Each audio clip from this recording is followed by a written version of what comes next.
শাহরিয়ার কবির বলছেন, ভারত যার বন্ধু তার আর মৃত্যু বেশি দিন নাই। ভারতকে বিশ্বাস করছেন তো মরছেন, কথাটা 100% সত্য। ভারত তোর বন্ধু হইলে আর দুশ্মন লাগবে না, তোর বাঁশ রেডি, কবরের বাঁশ। কথা ঠিক কিনা? হযরত, আপনার কাছে আমার দুটি প্রশ্ন। মসজিদের ইমাম সাহেবের বেতন না দিয়ে ওয়াজ মাহফিল করে বক্তাকে 50-60 হাজার, 1 লাখ 2 লাখ টাকা দেওয়া, এটা ঠিক কিনা? তো এটাও তো বক্তৃতা আল্লাহ দেয়ার লাগছে। মসজিদের ইমামের বেতনও দিব, ইয়ানও দিব, একটা প্রিমিয় গাড়ি দিবি, হেলিকপ্টার দিবি, অসুবিধা কিটা? দোনোটাই ঠিক আছে। হ্যাঁ, দোনোটা দিবে। ইমামের বেতন 10 টাকা, আর ইমামের বেতনের লগে এই 60 হাজারের তোর কোঁতানির বেড়া মাইলোকা বড় না কিতা, এটা আরো বাড়াই দিবি। আর ইমামেরে ঠগাইয়ের না, সে সার্বক্ষণিক আপনার বক্তা, আমার ভাইকে ঠগাইয়ের না। এই দেশটার মানুষ বোঝে না।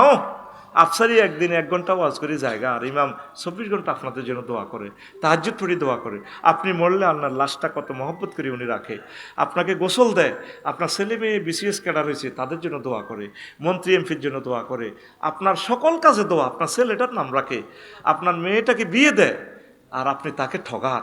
আল্লাহ, এমন একজন সরকার দাও আল্লাহ, যাতে আমার সম্মানিত ইমামদেরকে অন্তত ন্যূনতম লেকচারারি স্কেলে ফি স্কেলটা ঘোষণা যাতে করে।